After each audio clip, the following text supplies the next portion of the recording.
Sahabat-sahabat, sudahlah kita sholat asar di sini. Kalau sampai sana pasti sudah tenggelam. Separuh sholat. Yang separuh enggak, kata Nabi harus di Bani Quraidah.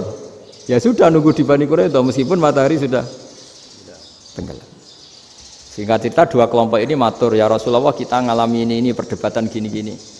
Di semua riwayat di hadis-hadis sahih disebut falam yu'annif wahidan minhuma. Nabi tidak menyalahkan salah satunya atau enggak menyalahkan dua-duanya.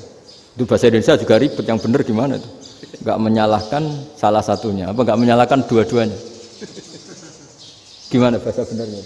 Salah satunya. Salah satunya itu dua-duanya? Ya.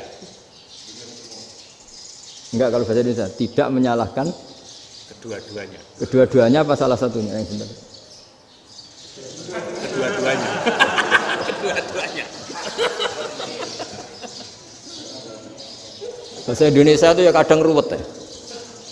Orang pinter kayak Pak Habibie itu namanya ya orang luar biasa. Nanti sekolahnya orang-orang idiot itu ya sekolahan luar biasa. Orang pinter banget bahasa Indonesianya ya luar biasa. Kalau sekolah untuk orang-orang yang idiot juga luar biasa. Jadi kalau dipuji luar biasa itu gak jelas ini luar biasa ya. Gak jelas kadang bahasa kita ini kadang ya gak jelas. Nah itu gak menyalahkan dua-duanya apa salah satunya? Keduanya. Tidak menyalahkan kedua-duanya. Misalnya dibahasakan nggak menyalahkan salah satunya, benar apa salah? Benar, benar kalau ya sudah benar semua. Jadi itu bukti bahwa ijtihad itu boleh. Saya ulang lagi, bukti bahwa ijtihad itu boleh. Padahal ini jelas yang satu harus sholat asar, padahal matahari sudah tenggelam. Makanya di antara fikih unik itu begini. Saya ulang lagi fikih unik. Saya menyaksikan betul ketika ada orang tanya Mbah Mun saya ini Kopassus. Kadang latihan itu sampai waktu zuhur habis. Saya harus bagaimana? Jawabnya Mbah Mun itu unik. Sementing ojo ngosor sholat. Engkau yojo niat jamak. Atok kodok katanya. Singkat cerita terus orang ini diskusi sama saya karena ini ya alim pernah mondok. Kenapa qashar tidak boleh? Karena qashar itu ekstrim, merubah bentuk sholat dari 4 menjadi 2. Maka alasannya harus jelas.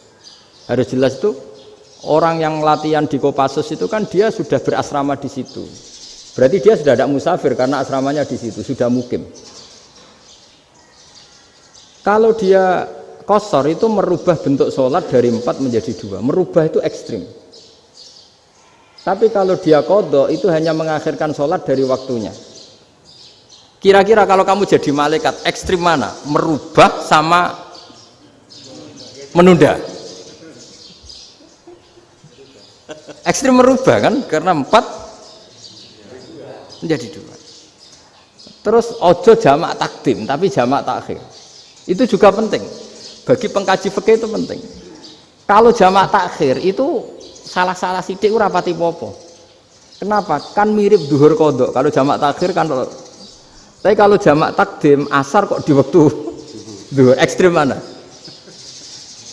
Perubahan takhir sama takdim itu ekstrim mana? Ekstrim takdim karena melakukan sesuatu belum waktunya. Belum waktunya. Jadi itu memang ya memang tadi kajian-kajian fikih itu memang unik.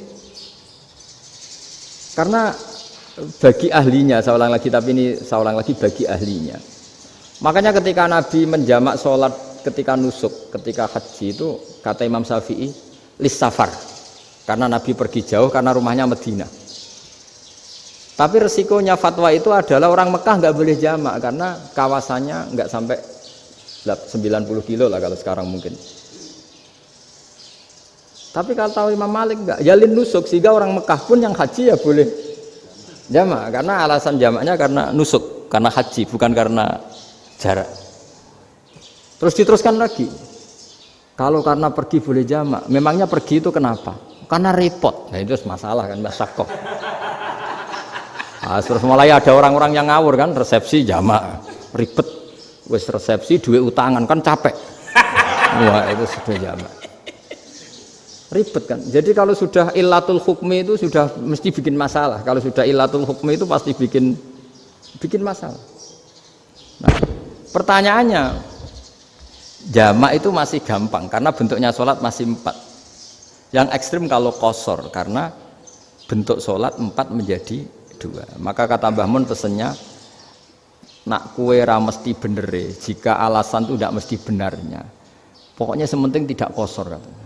Juga tidak jamak takdim karena qasar ini kan merubah bentuk sholat kan ekstrim. Jamak takdim juga ekstrim karena mendahulukan sholat sebelum waktunya. Kalau jamak takhir kan biasa, kalaupun salah kan mirip kodok. Ya mirip kodok biasa kan. Nah ini saya cerita, jadi fikih itu bagi ahlinya itu memang punya konsekuensi yang seperti itu. Makanya pertanyaannya misalnya bagaimana hukumnya penyembelihan lewat mesin? Ya ribet kan. Bagaimana nyembelih dari apa ini? Belakang. Saya baca di kitab-kitab nyembelih dari belakang itu ya hukumnya tetap boleh asal apa itu hulkum dan mari itu terpotong. Tapi pertanyaannya, jangan-jangan ayamnya sudah kaget dulu karena uratnya ini. Makanya perlu ditanya ahli medis, setelah uratnya tercabut ini jangan-jangan sudah berstatus mati. Kan potensi ketika dipotong dari sini, potensi sudah berstatus mati. Makanya, nah kalau misalnya menyembelih dengan dibacok, plak gitu langsung mati gimana? Itu tetap ada dokhtoh, kalau dalam bahasa fikih dokhtoh. Dia terkaget, bek gitu, ada dokhtoh karena nggak bisa bernafas terus mati. Berarti kelangsungannya bangkai. Jadi orang yang pengkaji fikih itu ya seperti itu, memang itu yang ditekuni. Tapi kita sebagai orang awam ya tadi, nak sing kecelakaan itu wedhus, ayam jago ngeman, tapi nak pitik cilik ikhlas.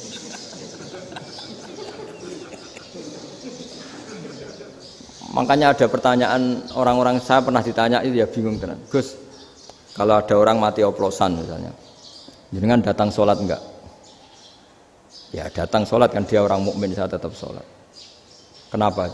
Ya kan matinya oplosan. Tapi andaikan tokoh yang mati, kamu sholat enggak? Ya sholat kan dia tokoh. Jadi ribet. Fikih itu ribet. Makanya Imam Nawawi nanti ngendikan gini. Ada orang ngundang Nabi, ya Rasulullah, saya mohon nyolati ini. Nabi tanya, punya utang enggak? Punya. Nabi, saya enggak mau nyolati mayit yang punya utang. Terus ada sahabat datang, ya Rasulullah, utang itu tak ambil alih kami. Berarti dia sudah tidak punya utang. Terus Nabi kerso nyolati. Pertanyaannya, utang itu hal yang boleh. Saya ulang lagi, utang itu hal yang boleh. Tapi kenapa Nabi se-ekstrim itu? Tapi ketika Nabi mau kondur itu ngendikan gini, ini PR ya bagi UMM ini PR ya. Nabi sebelum kondur bilang gini, sallu ala sahibikum. Jong saya tidak nyolati ini, tapi tolong ini disolati. Terus kata Imam Nawawi, dianalogikan atau dikiaskan siapapun pelaku dosa besar atau mati dalam keadaan tidak benar, misalnya pas dugem mati, pas oplosan mati, itu sebaiknya tokoh-tokoh itu enggak nyolati karena nanti dianggap penghormatan. Misalnya ketua PP Muhammadiyah rektor nyolati wong mati oplosan kan keren. Mati oplosan disolati rektor. Ya sudah, tapi kalau nggak disolati nanti ada tradisi yang keliru, yaitu janazatul muslim tidak ngalami disolati. Padahal siapapun yang muslim janazahnya harus disolati. Makanya setengah-tengah ya rasa rektor lah, satpam pokoknya kudu tetap ada yang sholat gitu.